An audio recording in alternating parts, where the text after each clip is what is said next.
The morning turned out to be clear and sunny, as if nature itself had blessed me for this important step. I, Everett, a 31-year-old middle manager in a large company, stood at the mirror in my small apartment, carefully straightening my tie. On this day, I planned to propose to my girlfriend, Laken, to become my wife.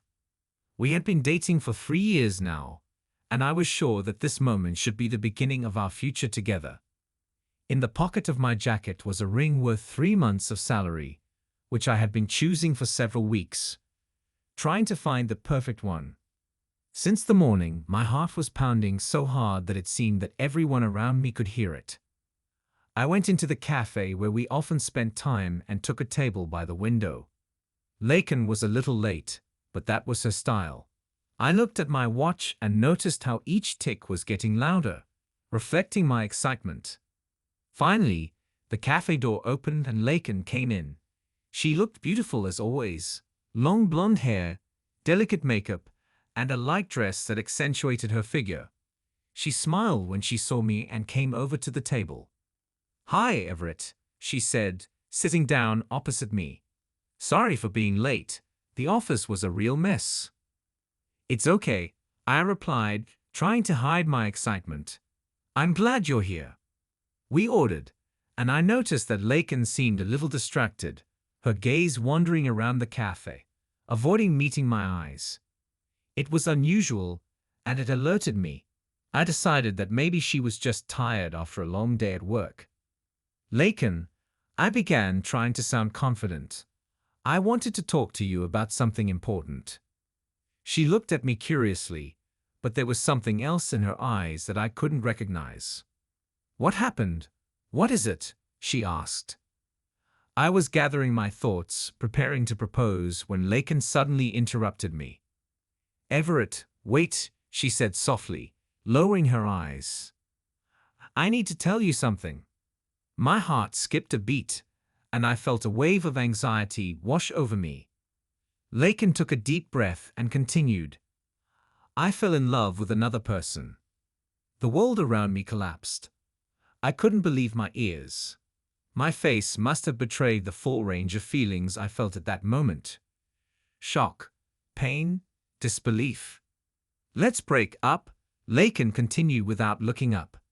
"Please don't try to compete. This man is much better than you." "What?" I managed, barely breathing. "Laken, why? We were together for 3 years." I was going to. "Don't, Everett," she interrupted me, finally looking into my eyes. "You're a good person, but I have other feelings. Please understand." I couldn't move, I couldn't speak. Thousands of questions were spinning in my head, but none of them found a way out. Laken stood up, as if completing an important task, and headed for the exit. I stared after her, unable to move, unable to say anything. After Laken left, I sat in the cafe for a long time, trying to make sense of what had happened. Around, people were going about their business, laughing, talking, drinking coffee. But time has stopped for me. There was still a ring in his pocket, which now seemed unnecessary and heavy. Finally, I got up and staggered out of the cafe. Life went on outside, but I felt lost. I walked slowly along the sidewalk, not noticing people and cars. All my thoughts were about Laken. I tried to figure out what I had done wrong, what could have gone wrong, but there was no answer. At home, I tried to contact Laken. I called her, texted her, sent emails, but there was no response. I even drove to her house, but no one answered the door. I stood on the porch, feeling my hope fade. "Laken," I whispered, "please talk to me." But there was no answer. I returned home feeling even more devastated. That night, I got drunk for the first time in a long time. Alcohol dulled the pain, but did not destroy it. I couldn't get rid of thoughts about Laken, about our future, which now seemed to be broken into small pieces. The next day, I went to work, trying to immerse myself in business so as not to think about what had happened. But every time I tried to concentrate, Laken's face came back to my eyes, her words echoing in my head. My colleagues noticed that something was wrong with me, but I couldn't explain to them what was going on. I felt like my whole world had collapsed in an instant, and I didn't know how to put it back together. So the days and weeks passed. I kept trying to contact Laken, but to no avail. She disappeared from my life, leaving me in complete confusion and pain. I tried to find solace in my work, but it only partially helped. One evening, sitting at home with another glass of whiskey, I realized that I couldn't go on like this. I had to find a way to move forward, even if it seemed impossible. At that moment, I decided that I would prove to myself and Laken that I could become a better person, that I was worthy of respect and love. This decision was a turning point for me. I started working even harder, setting high goals for myself and achieving them. I didn't know what this path would lead to, but I knew one thing. I would no longer be the person who let Laken walk away without a fight. It's been a few days since Laken left me at the cafe. I still couldn't believe what had happened. Every morning I woke up hoping it was just a nightmare, but reality hit me in the face over and over again. I was surrounded by silence, cold and cruel. I couldn't figure out what went wrong. "Everett, are you okay?" my work colleague, Marcus, asked when I came to work on another day, depressed and exhausted. "Yes, it's fine," I lied, trying to fake a smile. "I'm just a little tired." Marcus looked at me incredulously, but did not insist. I immersed myself in my work, trying to distract myself from thoughts of Laken. But the more I tried to forget, the more they came back. I couldn't sit still in the evenings. I walked back and forth in the apartment, trying to find the answer to the questions that were bothering me. What did I do wrong? Why did Laken choose another one? I've been thinking about every moment of our relationship, trying to find some kind of clue. One evening, I decided to go to her house again. Maybe if I see her, I can talk to her, I'll find the answers. I went to the door and rang the bell. Silence. I called again, and again no one answered. In desperation, I knocked on the door, hoping that someone would come out after all. "Laken, please talk to me," I shouted, feeling tears start to form in my eyes. "I just want to understand." The door remained closed. I stood there for a few more minutes, and then turned around and walked slowly back to the car. That night I got drunk again, trying to numb the pain. The next day, when I came to work, my boss, Mr. Faulkner, called me into his office. "Everett," he began, looking at me over the top of his glasses, "I've noticed that you've been looking depressed lately. Something happened." I wanted to lie, to say that everything was fine, but suddenly I realized that I needed to talk to someone. Mr. Faulkner has always been a fair and understanding leader. "It's personal, sir," I said, lowering my eyes. "My girlfriend, she left me. I just can't figure out why."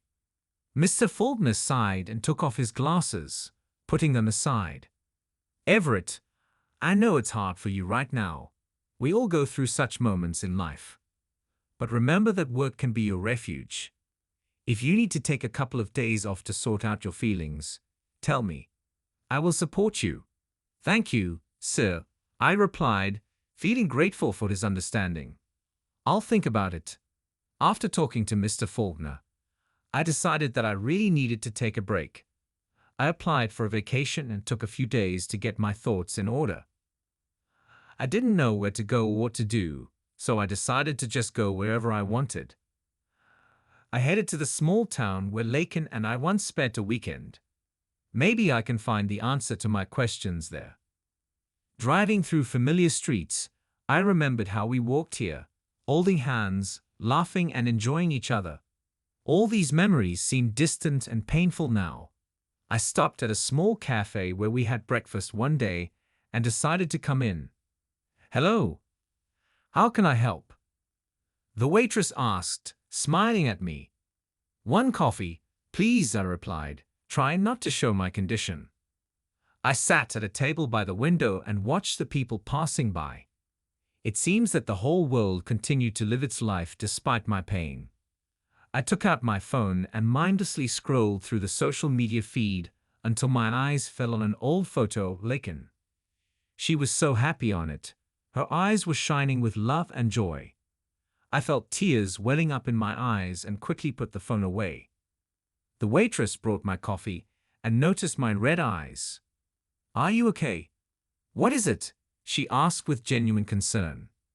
"Yes, it's just a difficult period," I replied, trying to smile. "I understand," she said. "Sometimes life can be cruel, but we can always find the strength to move on. If you need to talk to someone, I'm always here." I nodded, grateful for her kindness. Maybe she's right. Maybe I really just need to talk, vent my feelings. But now I couldn't. I was too depressed, too broken. That night I stayed in a small hotel on the outskirts of the city. Lying on the bed, I stared at the ceiling and thought about my life, about what I need to do next. There were no answers, just endless questions. I returned home the next day. I still didn't know how to move on, but I realized that I had to find a way to deal with this pain. I started going to the gym, trying to vent my emotions through physical activity. I plunged back into my work, taking on more and more tasks and responsibilities. A few months passed, and gradually I began to feel that life was starting to return to normal. I achieved the best results at work, and my colleagues and superiors praised my efforts. I started chatting with my friends again, although it wasn't easy. But despite all these changes, the thought of Laken did not leave me. I still wanted to understand what had happened. What went wrong? Why did she choose someone else? I hoped that someday I would find answers to these questions. One evening, when I was beginning to feel that my life was getting better, my phone rang. The number was unknown. I didn't want to answer at first, but the calls continued. "Hello," I finally said, holding the phone to my ear. "Everett. This is Riley, Laken's younger sister," a familiar voice said. "Riley, why are you calling?" I asked, feeling my heart begin to beat faster again. "We need to talk. Can you meet me? It is important." I agreed, not knowing what to expect. My heart was filled with anxiety and hope again. Perhaps now I will find answers to my questions. We agreed to meet with Riley at the very cafe where Laken left me. Inside, I was trembling with anxiety and anticipation, although I tried to look calm. I came half an hour earlier to try to cope with the surging emotions. Riley arrived just in time. She was only 25, and she always seemed so confident and energetic. Today, however, there was a noticeable tension on her face. "Everett," she said, sitting down across from me. "Thank you for agreeing to meet." Really?" I replied, trying to hide my excitement. "What did you want to talk about?" Riley nervously clasped her hands on the table, then looked at me. "This is about Laken. She needs your help." "Help?" I asked, not understanding what she was getting at. "She left me, Riley. Why does she suddenly need my help?" Riley took a deep breath, trying to collect her thoughts.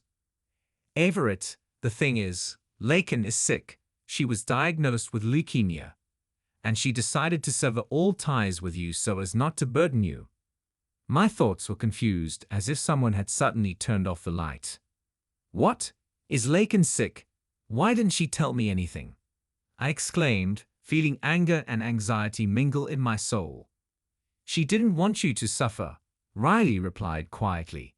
"She thought it would be best for you. But now she needs your support. She's in the hospital and she's going to have surgery." "An operation?" I asked, trying to put everything I had heard in my head. "How can I help?" "Just stay close. Your presence will give her the strength to fight," Riley replied. "She still loves you, Everett, despite what happened." I looked at Riley, trying to figure out how to react. Feelings were bubbling up inside me. Anger, pain, hope. "When is the operation?" I asked, finally making a decision. In 2 weeks, Riley replied. There is still time to support her mentally. I nodded, realizing that this was my chance to fix the situation and show that I was ready to fight for Laken, despite everything that had happened. Thanks for telling me, I said, feeling tears welling up in my eyes. I'll go to her. I knew you'd come. Riley smiled softly. Laken will be glad to see you, even if it's difficult at first.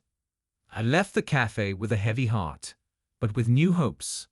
The next day, I went to the hospital. Fear and anxiety accompanied me at every step. When I got to Laken's room, my hands were shaking and my heart was pounding in my chest. She was lying in a sterile room that seemed so cold and lifeless. Our eyes met through the glass. She looked surprised and scared at the same time. Laken, I called, unable to contain my emotions. What did you think? Why didn't you tell me anything? She looked away, and I saw a tear roll down her cheek. My rage faded, replaced by sympathy. I'm here for you, Laken. I'm not leaving, I said, trying to sound confident. Laken turned away, her shoulders shaking with sobs. I stood in front of the glass, feeling the walls of misunderstanding and pain crumble between us. At that moment, I knew that I would do my best to help her. I came to the hospital every day. We couldn't talk, but my presence spoke for me. I've seen Laken gradually getting stronger. One day, I brought her a book she loved and left it at the door. A few days later, I noticed that the book was gone, a sign that she had taken it. On the day of the operation, I arrived before everyone else. I stood in the hallway, silently praying for her recovery. Riley came up to me and hugged me tightly. Thanks for coming, Everett, she whispered. I couldn't help it, I replied. The operation was successful, but there was a long way to recover. I kept coming every day, bringing little gifts and just sitting next to them. Laken still hadn't spoken to me, but I felt she appreciated my support. On the day of discharge, I came with a bouquet of flowers and a gift. Laken came out of the room, and I saw surprise on her face. Congratulations on your discharge, I said, holding out the ring I was going to give you many months ago. I want you to know that I'm serious. Laken took the ring, her eyes filled with tears. Everett, you're crazy, she whispered, but her voice was filled with warmth. We hugged, and I felt my heart fill with hope. We stood there while the world around us began to take on colors again. It was the beginning of a new path, and I was ready to walk along it with Laken. It's been a few days since my first meeting with Laken at the hospital. I continued to visit her every day, even if she wasn't always ready to see me. Every time I stood in front of the glass wall separating us, I felt that there was a gap between us that needed to be bridged. On one of those days, when I came to the hospital, Riley met me. She looked tired, but her eyes were shining with gratitude. Everett, she said as I approached. Thank you for continuing to come. This is really important for Laken. Hi, Riley. I'm glad to be here, I replied. How is she today? Better, Riley nodded. Doctors say that her condition is stabilizing. But we need to talk. I felt a growing anxiety inside me. We sat down on a bench in the hallway, and Riley took a deep breath before she started talking. Everett, I have to tell you something, she began, avoiding my gaze. Laken is very worried about you. She feels guilty about what happened. Why? I asked, trying to understand. She's sick. I just want to help her. Riley nodded and continued. Yes, she's sick. But the thing is, Laken didn't want you to find out about it in the first place. She thought it would be better for you. She wanted you to continue living your life without being burdened by her illness. I was silent, digesting what I had heard. My head was spinning with thoughts of how she tried to protect me, but at the same time caused such pain. But why did she decide to leave me without an explanation? I asked, feeling the anger rising in my chest again. It only made things more complicated. Laken has always been stubborn, Riley smiled sadly. She thought it would be better that way. But now she realizes that she was wrong. She's worried that you might hate her. I don't hate her, I replied quietly. I just want her to know that I'm here for her, no matter what. Riley nodded, and we fell silent. I was thinking about how difficult it can sometimes be to understand each other, even when we sincerely want to help. The next day, when I came to the hospital, the doctor met me. He looked serious and invited me into his office. Mr. Everett, I want to talk to you about Laken's condition, he began as we sat down. Of course, doctor, I replied, feeling a growing unease inside me. The doctor opened a folder with medical records and looked at me over the top of his glasses. Laken is undergoing treatment for leukemia. Her condition is stabilizing, but there is still a long way to go. We are planning a bone marrow transplant operation in 2 weeks. The chances of success are 50-50. I took a deep breath, trying to understand the gravity of the situation. What can I do to help? I asked, feeling the determination building inside me. Just stay close, the doctor replied. The support of loved ones plays a huge role in such situations. I nodded, deciding for myself that I would do my best to be by Laken's side at this difficult moment. When I went to her room again, she was alone. I stood in front of the glass and looked at her. She looked up, and this time her gaze was full of pain and fear. Laken, I'm here, I said, hoping she would hear my sincerity. I'm not leaving. She stared at me for a few seconds, then turned away, but I could see her shoulders shaking from suppressed tears. I stood there knowing that she needed time to accept my support. The next day, I brought her flowers. It was a small bouquet of her favorite daisies. I left it at the door, and when I returned the next day, the flowers were no longer there. It was a small but important confirmation that Laken was beginning to accept my support. Every day, I brought her something new: books, magazines, favorite sweets. I knew that these little attentions would help her feel better. One evening, as I was about to leave, Riley came up to the room. Everett, thank you for continuing to come, she said, hugging me. It means a lot to all of us. I just want Laken to know that I'm here for her, I replied, feeling my heart fill with determination. The day of the operation was approaching, and I could feel the growing tension hanging in the air. Laken still hasn't spoken to me directly, but I've seen her condition slowly improve. On the day of the operation, I came to the hospital early in the morning. I stood in the hallway watching the nurses and doctors prepare for the procedure. Riley came up to me and hugged me tightly. Thanks for coming, Everett, she whispered. I couldn't help it, I replied, feeling tears welling up in my eyes. The operation lasted several hours, and every moment seemed like an eternity. I couldn't sit still. I walked up and down the corridor, praying for a successful outcome. Finally, the doctor came out of the operating room and came towards me. Mr. Everett, the operation was successful, he said, smiling. But there is still a long way to recover. I breathed a sigh of relief, feeling a huge weight fall off my shoulders. I knew that this was just the beginning, but I was ready to go this way with Laken. The next day, I came back to the hospital. Laken was in the room, still weak from the operation. I went to the glass and saw her looking at me.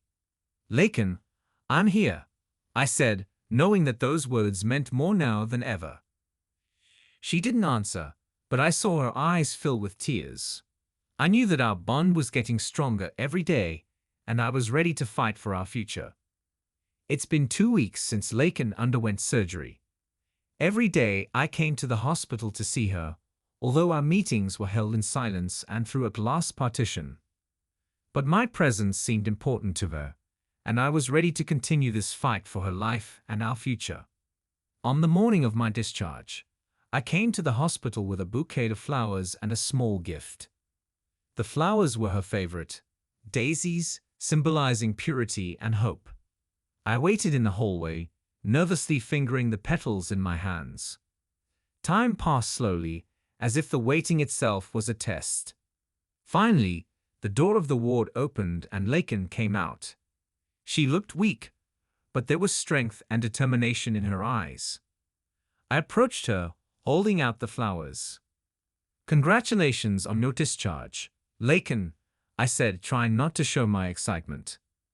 "Thank you, Everett," she replied softly, accepting the bouquet. We stood in silence for a few seconds. Then I gathered my courage and took a small box out of my pocket. It was the ring I was going to give her that day at the cafe. "I want you to know that I'm still serious," I said, opening the box and showing her the ring. "Laken, be my wife." Her eyes filled with tears, and she froze for a moment, looking at the ring. Then, to my surprise, she smiled through her tears. "Everett, you're crazy," she whispered, but her voice was full of warmth and gratitude. "I don't deserve this." "You deserve it, and you do," I replied, feeling my heart fill with joy. "I'm ready to go through all the trials with you." She took the ring and put it on her finger. We stood with our arms around each other, as if the whole world had stopped around us. At that moment, I knew that we could overcome all the difficulties together. Months passed, and Laken gradually returned to normal life. We moved into a small but cozy apartment, where every corner was filled with our memories and hopes for the future. We often walked in the park, enjoying every moment spent together. One evening, as we were sitting on the balcony watching the sunset, Laken suddenly spoke up. "Everett, I want to tell you something," she began, looking at me tenderly. "You changed my life. You gave me hope when I lost it. I do not know how to express all that I feel for you." "You don't have to say anything," I replied, taking her hand.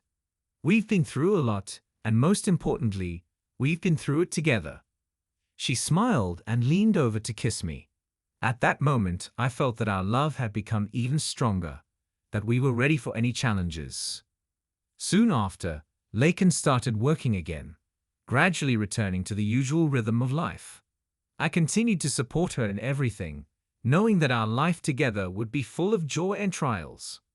One evening, when I returned from work, Laken greeted me with a mysterious smile. "I have a surprise for you," she said, leading me by the hand into the living room. There was a small gift bag on the table. I opened it and found a positive pregnancy test inside. My heart stopped, and then filled with endless joy. "Laken, is this true?" I asked, feeling my eyes fill with tears. "Yes, Everett," she replied, hugging me.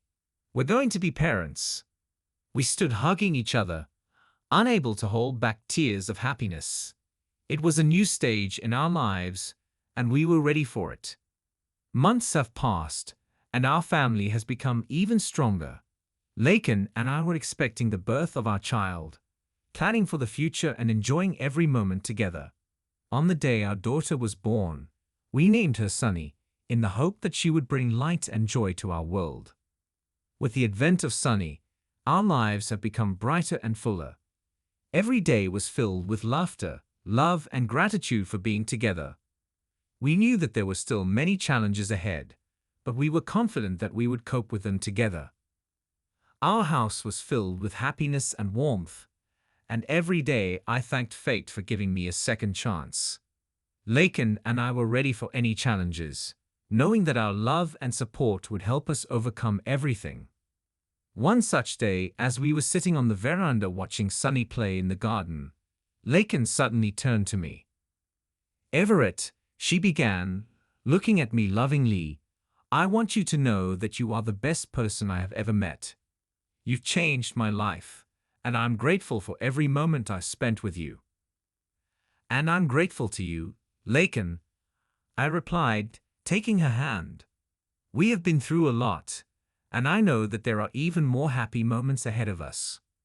We hugged, feeling our love grow stronger. It was the beginning of a new chapter in our lives, and we were ready for it. That's how the story ended. Leave your opinion in the comments about this story. We will be interested to know what you think. Also, don't forget to give us a like and subscribe to our channel. That way you won't miss new exciting stories. Good luck to you.